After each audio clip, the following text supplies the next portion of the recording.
Kisim kido kirwai waroh. Baik, kami tuturkan nanti. Kadang biang gideng kisim lek nangkek ge.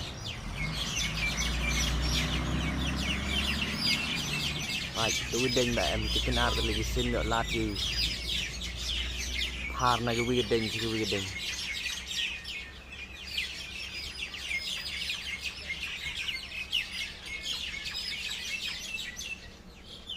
Kadang em gideng sim lek nang kemen ge.